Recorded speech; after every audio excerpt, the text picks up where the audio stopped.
आज Doubtnut app download करें। Doubtnut पर अपने सभी गणित, रसायन विज्ञान, भौतिक विज्ञान और जीव विज्ञान के डाउट्स का करो सफाया। बस प्रश्न की फोटो खींचो, एक ही प्रश्न को क्रॉप करो और तुरंत वीडियो सोल्यूशन पाओ। अभी डाउनलोड करें। क्वेश्चन है, लाभकारी संस्थाओं के द्वारा निम्न मदों के लिए किए जाने वाले व्यवहार को दर्शाएं। सबसे पहली मद है वार्षिक चंदा, विशिष्ट दान, स्थायी परिसंपत्तियों का विक्रय, पुराने साप्ताहिकों का विक्रय, खेल कूद के सामान का विक्रय और आजीवन सदस्यता शुल्क। हमें इन सभी के बारे में लाभकारी संस्थाओं के संबंध में समायोजन दिखाने हैं। तो सबसे पहले जो हमारे फर्स्ट एंट्री दी गई है वार्षिक चंदा, मैं उसे लिख लेता हूं और हम उसके बारे में देखने की कोशिश करते हैं। वार्षिक चंदा, ओके, तो इसके बारे में जानकारी देखते हैं। जो वार्षिक चंदा होता है ये हमें प्रतिवर्ष मिलता है। ये हमें हर साल जो हमारे सदस्य होते हैं उनके माध्यम से हमें हर साल मिलता है, प्रतिवर्ष मिलता रहता है। तो जो हमें चीज प्रतिवर्ष मिलती है इसका अर्थ यह हुआ कि वह एक आयगत मद है, आयगत मद है। और आयगत मदों को हम आयव्यय खाते, आयगत मदें होती हैं हमको हम आयव्यय खाते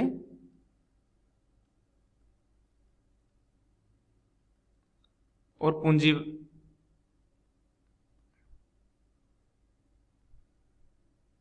माफ कीजिए मैंने शायद गलत लिख दिया है, पूंजी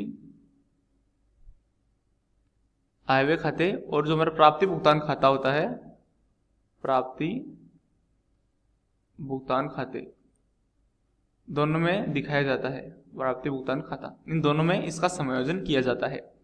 उसके बाद में हमारी दूसरी मद है वह है विशिष्ट दान। उसके बारे में जानकारी देखते हैं। विशिष्ट दान,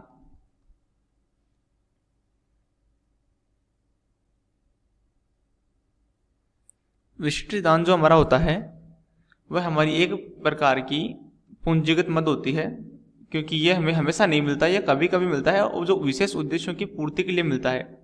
तो यह हमारी एक पूंजीगत मद हो गई। और जैसा कि आप सब जानते हैं जो हमारी पूंजीगत मद होती है वह आयव्यय खाते के अंदर नहीं आती, वह केवल प्राप्ति भुगतान खाते और इसके साथ ही साथ चिट्ठे के दायित्व पक्ष में दिखाई जाती है। ठीक है, इसके बाद में हमारी जो नेक्स्ट एंट्री थी आपने ऊपर देखा होगा, वहां पर लिखा हुआ था स्थायी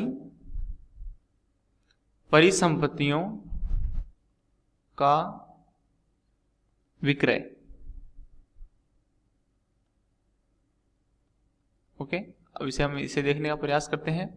जो हमें स्थायी परिसंपत्तियां होती है वे हमारी पूंजीगत संपत्तियां होती है, इसलिए उनसे जो विक्रय करने पर हमें लाभ या हानि प्राप्त होगी वह भी हमारी पूंजीगत मद ही होगी, पूंजीगत मद। तो ये भी पूंजीगत मद है, इसलिए ये भी आय और व्यय खाते के अंदर नहीं आएगी। इसे भी हम प्राप्ति और भुगतान खाते, प्राप्ति एवं भुगतान हमारा जो खाता होता है उसके अंदर खाते। और इसके साथ में इसमें थोड़ा सा समायोजन चेंज हो जाएगा। जो हमारा चिट्ठा होता है, चिट्ठे के जो हमारा संपत्ति पक्ष होता है, संपत्ति पक्ष में असेट साइड होती है, में संपत्तियों में से घटाकर दिखाएंगे। संपत्तियों में से संपत्ति कौन सी, जहां पर ये पहले से फिक्स असेट जो मौजूद थी उनमें से हमें वैसे माइनस करके दिखाएंगे, घटाकर दिखाएंगे, घटाकर। ओके, इसके बाद में हम देखते हैं हमारी और कौन सी मद आगे शेष रह गई। हमने वार्षिक चंदा कर लिया, हमने विशिष्ट दान कर लिया, स्थायी परिसंपत्तियों का विक्रय कर लिया। हमारे पास अब पुराने साप्ताहिकों का विक्रय बचा है, खेल कूद का सामान का विक्रय बचा है, आजीवन सदस्यता शुल्क बचा है। तो हम इन तीनों एंट्रियों को भी देखने का प्रयास करते हैं। इसके बाद में हमारा जो नीचे बचा है वह था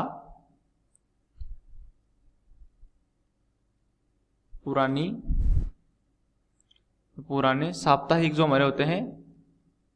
तो हमारे पास हर 7 दिन से जो पत्रिकाएं आती है उनकी बात यहाँ पर करी जा रही है। पुराने साप्ताहिकों का विक्रय। ओके, तो जो पुराने साप्ताहिक हमारे विक्रय करते हैं ये भी एक आयगत मद है, क्योंकि यह पुराने साप्ताहिक का विक्रय हम करते ही रहते हैं। हर 7 दिन से हमारे पास जितनी भी पत्रिकाएं इकट्ठी हो जाती है हम उन्हें कुछ महीनों के अंतराल से उन्हें वापस विक्रय कर देते हैं। ये इसलिए ये आयगत मद है। और ये जो हमारी मद होती है ये आय और व्यय खाते, व पूंजीगत खाते दोनों में शामिल प्राप्ति या भुगतान खाते दोनों में शामिल की जाती है। प्राप्ति भुगतान खाते दोनों में शामिल की जाती है। इसके बाद हमारे जो सेकंड लास्ट हमारी एंट्री बचती है वह थी खेल कूद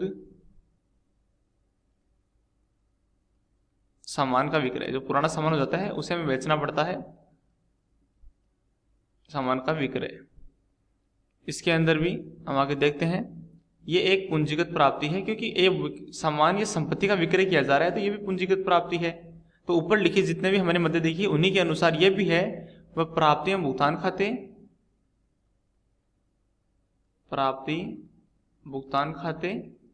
और इसके साथ ही साथ ये भी ऊपर लिखित मदों की तरह चिट्ठे के संपत्तियों जो हमारे ऊपर हमने ऊपर पॉइंट लिखा है कि चिट्ठे के संपत्ति पक्ष में से संपत्तियों में से घटाकर दिखाई जाती है, उसी प्रकार ये खेल कूद का सामान भी संपत्तियों में से घटाकर दिखाया जाएगा।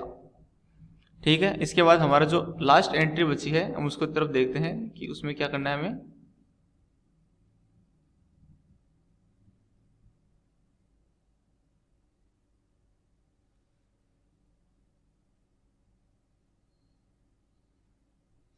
हमारी जो लास्ट एंट्री बची थी वह थी आजीवन सदस्यता शुल्क। आजीवन सदस्यता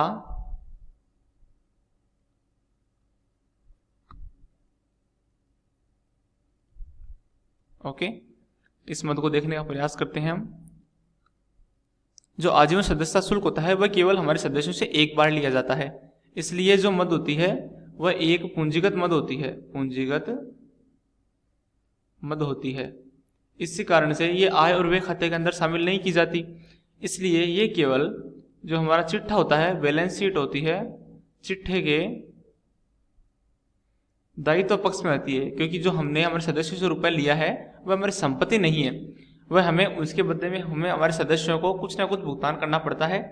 इसलिए ये हमारे चिट्ठे के दायित्व पक्ष में शामिल की जाती है। हमारे क्वेश्चन में जितने बताए गए पॉइंट्स थे उन्हें सभी का हमने अध्ययन कर लिया है। धन्यवाद।